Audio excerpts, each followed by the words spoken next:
It is my pleasure to introduce our speaker today, Bill Morrison. Bill came to Ohio in 2005 after retiring from Kentucky State Government. He served as ombudsman at Children's Services before becoming director in 2014. In 2016, he assumed the role of Job and Family Services Director and Child Support Enforcement Agency Director as well. Bill and his wife, Kit, have 7 children and 4 grandchildren and 2 more on the way. And I think you'll enjoy hearing Bill and about the changes that he's been able to make at Children's Services and Job and Family Services. Thank you.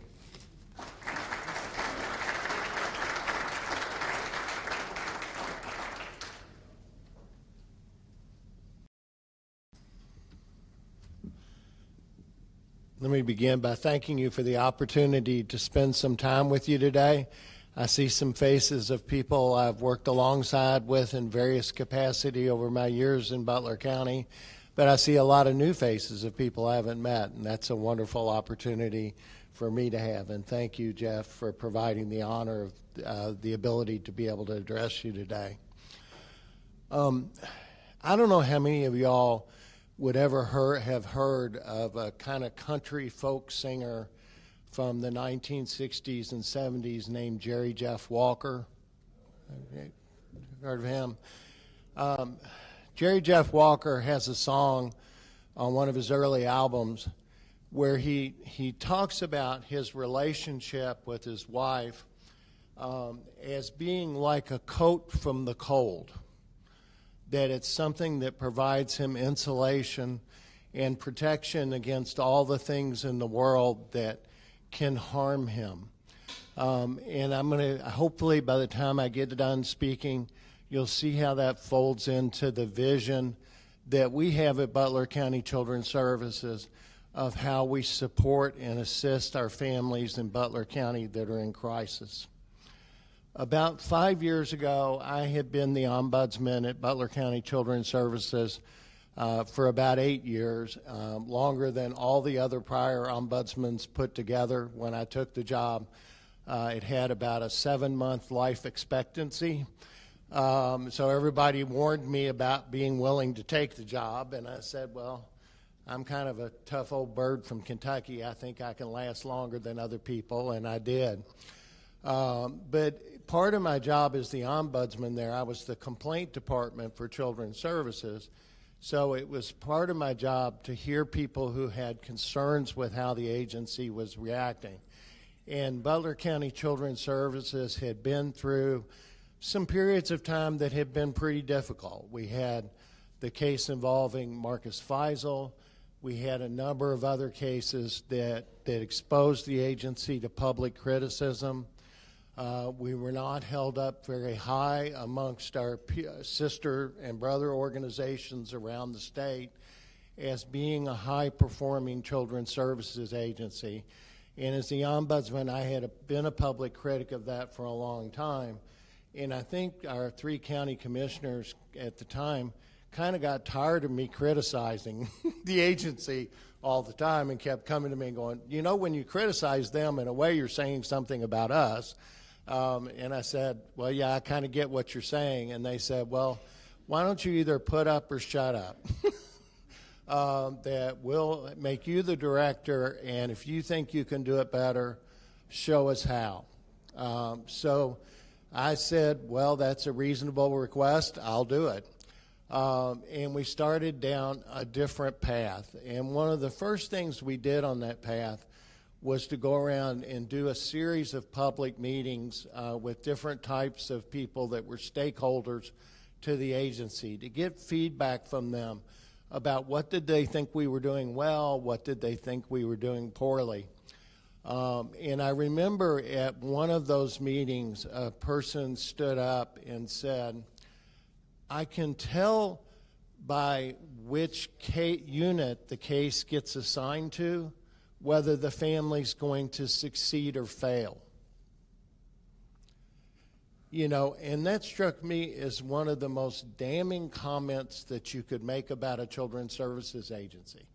That we had some units that were helping families and we had other units that weren't helping families, and you could tell by that assignment what the outcome of the case would be. So we started looking at everything we did and how can we redesign this to make us a more functional children's services agency and to normalize our practice. One of the things about Butler County Children and Services at that time was that we removed a lot more children and placed them in foster care than other children's services agencies in Ohio did. If you looked at that as a statistical measure, at that point in time, the way you measure that is how many kids are in out-of-home placement as a result of children's services action per 1,000 children that live in the county. So our average was 10.2, and the average in Ohio was 4.4. So we removed and placed in foster care between about 2.5 times the statewide average. And I'd said that can't be explained by the fact that we just have worse families in Butler County, that we have more abuse than other counties do, that didn't make sense, that it was something about our population. It had to be something about the organization that was causing that to occur. So we began to look at how can we change that process. And we were fortunate to have county commissioners that were willing to let us do some things that had never been done before. One of the things that we can all be proud of with our current county commission is they're not afraid to take chances on new ideas. In fact, they encourage us to do so. So we created a new case flow for our cases coming through that's called the intervention permanency model. And what that did is it caused, when a case came into the agency for us to investigate it, under the old plan, the investigator would go out, would just find out what's going on with the family real quick, would make a decision as to whether the child needed to be removed or not, and then would immediately pass that onto another caseworker. So there wasn't really any opportunity for alliance between our caseworkers and investigators. So we changed that so that original caseworker would hold on to that case for like the first 6 months of engagement, so that they would have a stake in the family's outcome, that they would get to know the families at a much higher level than we were before. And we combined that by adding administrative controls on removal decisions, whereas rather than looking at a set of facts that comes out of an investigation and trying to decide, is there evidence that would support a removal, we made that decision instead, is it in the best interest of the child to be removed? One of the great dichotomies of child welfare is that the tool we have to intervene in families where abuse and neglect is going on, the primary tool is to file in court and remove that child from the family. Well, the primary tool can be more harmful than the child, than anything that's going on in the family. You know, if you think about it, if you go back and you think about what it was, say your earliest childhood memory. For most people, that's around 4 or 5. You know, just think back about what that earliest childhood memory is. And imagine that all of a sudden one day, for reasons you can't understand, somebody came to your house, a social worker, maybe some law enforcement officers, and for reasons you couldn't understand, you were told, you've got to go get in this lady's car, this gentleman's car, and they're going to take you to go live in a new home with people you never met before. That's one of the most traumatic things that can happen to a child. You know, that's a 9/11 day in a child's life. They will remember what clothes they had on, what you smelt like, everything about that circumstance. Even if they're going into the best possible foster home, whoever that can be, because that kind of trauma is so intense that we felt like we needed to start looking at that straight in the eye and decide that we're going to mitigate the trauma that we ourselves cause in children's lives. and balance that against the risk to the child of staying in the home, and make sure that we were only removing children for families where that truly was the only option available to us in order to provide safety for those children. So that was a complete 180 change in the way that we're thinking. We had to change our relationship with the prosecutor's office that we staff cases with in order to access juvenile court. We had to change how we trained staff and what we were measuring that staff do. At the same time, we had the opportunity to move to a pay-for-performance model that allowed us to reward staff for doing the kind of activities and behaviors that we wanted to see them do. We also embraced trauma by starting a trauma-centered therapeutic visitation center called the Family Healing Center that's down on Pleasant Avenue. So when kids were removed from their parents, when they would go back for those visits, weekly visits with their parents, that wouldn't be just in front of a worker who would just be recording what happened in that visit, that it would be somebody giving therapy during the visit, teaching the parent, how do you interact with a child? How do you play with a child? What does it mean if you say to your child, you're going to come home next weekend, when that's not something you control? How do we train people to be better parents rather than just observing the flaws? We started a family preservation program with Presley Ridge that allowed us to send their trained therapists into homes intensively for 3 times a week, 4 times a week. So if there was a risk in this family to the child that measured up to the level we thought we might have to remove that child, to where we had eyes on that child in the home while we were trying to rehabilitate the family without removing the child. By deploying these strategies, we were able to reduce the number of removals in kids in foster care we had by about 20% in the first 2 years. And keep in mind, this occurred while we're dealing with the heroin epidemic, and our surrounding counties' numbers of kids in foster care are going up and up and up. Many of you have probably read the book Hillbilly Elegy, a lot, by an author, J.D. Vance.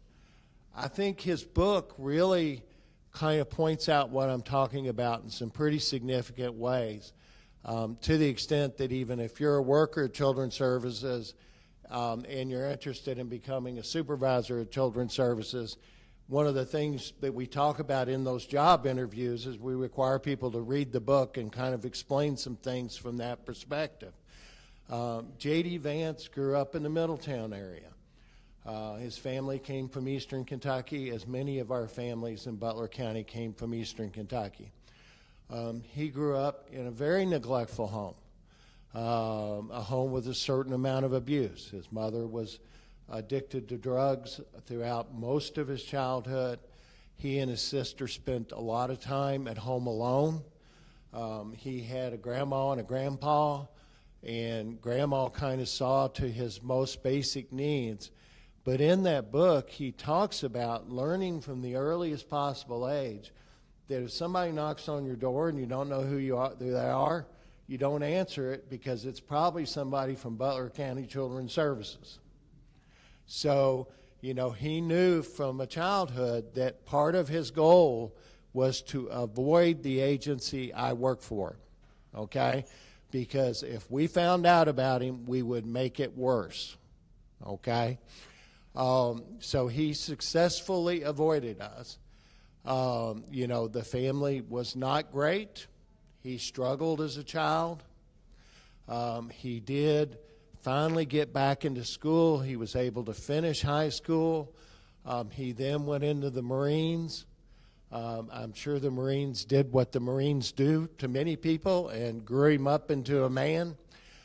He came back, graduated from Ohio State and then Yale Law School, and is very successful today, even though he came from a home that if we had caught him, we would have most certainly removed him. I spoke to J.D. Vance over in Westchester one afternoon about a year ago, and we were talking about this, and I said, if we would have caught up with you, we would have removed you. And because your mother continued to be a heroin addict, we would have kept you in foster care. And because your grandma set your grandpa on fire because he was messing around, okay, we would have decided your grandma's not worthy of custody. So we would have probably taken permanent custody of you and had you been adopted into a completely new family, and you wouldn't know any of these people today. You would have lost every one of your natural supports. And I shouldn't have said this to him because I think he's still in shock. If you've ever seen somebody that looked like they just saw a ghost, he just saw a ghost when I said that to him. But it's the truth, and it shows you that the old children's services reacted to something in a way that didn't take into consideration what those family relationships mean to kids, and what they mean to kids today. And I'm not saying we shouldn't have children adopted into new families. We do that all the time. We've had to do more of that with the heroin epidemic than we've ever done before because, unfortunately, it's a tough epidemic, and some people aren't able to overcome heroin. Many people aren't able to overcome it. But we try to look at the trauma that we're causing, and in each and every step and everything we do, minimize the amount of trauma that we're causing children to experience. Because if you look at who's addicted to heroin, the single most important factor in heroin addiction, meth addiction, all addiction is unresolved childhood trauma. That's the difference. That's why some of us go to the dentist and we have our wisdom teeth pulled and they give us 10 pills to get better with, and we never think about using heroin. We never think about buying 10 more pills off the street. Others of us immediately go there. It's a result often of unresolved childhood trauma, and at some point we need to be able to equip the next generation of children as they move toward adulthood with less trauma so that they can wear our caring like a coat from the cold. So I want to encourage each of you in your daily lives, as a fireman, as an EMT, as whatever you do in schools, when you interact with children, think about, what am I saying to them? Am I causing more trauma, or am I taking more trauma away in the way we deal with it? And understand that kids who've been exposed to difficult trauma, we have a whole generation of kids who have seen their parents die right in front of their eyes as a result of this heroin epidemic. The only way that we can really provide a level of caring to make them grow up healthy is to provide them with an appropriate adult that's willing to have a relationship with them that extends into adulthood. It's the only cure. We deal with a lot of angry kids that are angry in a righteous way. They've got every right to be angry. And you can't medicate it away. You can't really talk therapy it away. You can only replace it with an appropriate relationship with an adult who's willing to care about them for the long run. So please think about that as you interact with children and youth in your community, and think about, can I be that person? If you can't be a foster parent to somebody, maybe you can just take under your arm a child that goes to your church that's experienced this kind of trauma, and know that what they really need is you. because that's really where the answers are. And we'll all do better when we have a community that wraps around its arms around kids like that coat from the Cole. Thank you very much.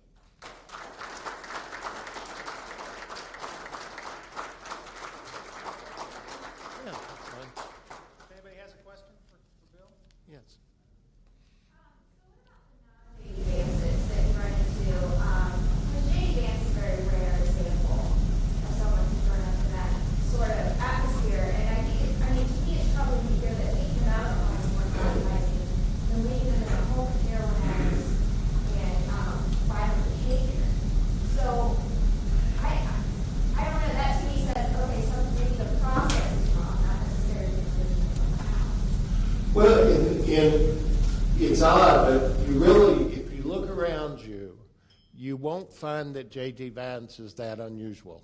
It's unusual that he went to Yale Law School and graduated from law school, but people have been growing up successfully in mildly neglectful homes for a very long period of time, and what you have to do is measure the impact of that. And I'm not proposing, and we do not leave kids at home alone with heroin addicts, okay?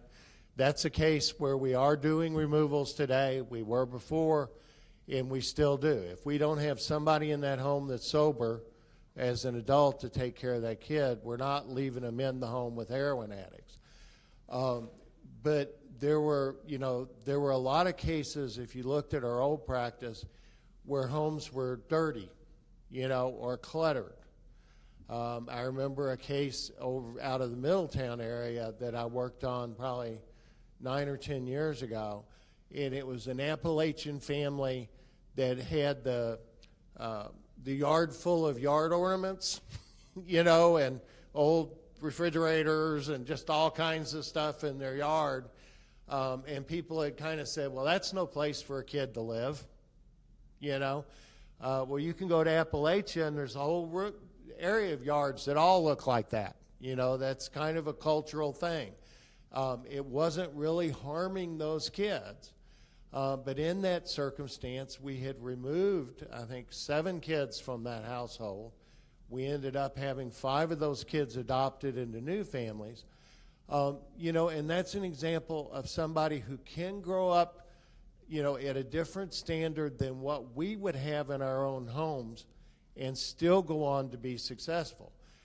The breakage and bonding of attachment, when you take that primary relationship with a parent and a child and you sever that, and sometimes you have to, but when you sever that, it's one of the single most harmful things that can occur to a child. So what we're trying to do is make sure we're only doing that when that's our only option. We also invest a lot in kinship caregivers, because for a child to go live at grandma's house for a couple of months while mom's getting her act together is a completely different thing than going to a foster home you don't know. So we have a lot more utilization of kinship caregivers, aunts, uncles, non-related friends of the family that can take the kids. So we try to do what we can to not cause that placement in foster care. And don't take what I'm saying to be anywhere to be negative toward foster parents. Foster parents are the most blessed people in the world. There's no group of people I have more respect for. And in our own foster care network, we have wonderful foster parents that do a great job. And I give this the same or a similar speech to them because they see it, the trauma that occurs. So you just have to mitigate that risk against it. We've been able to do this for a long period of time, kind of knock on wood, without having tragedies in our community because we're doing it intelligently. Any other questions? Thank you so much for the honor of speaking with you today.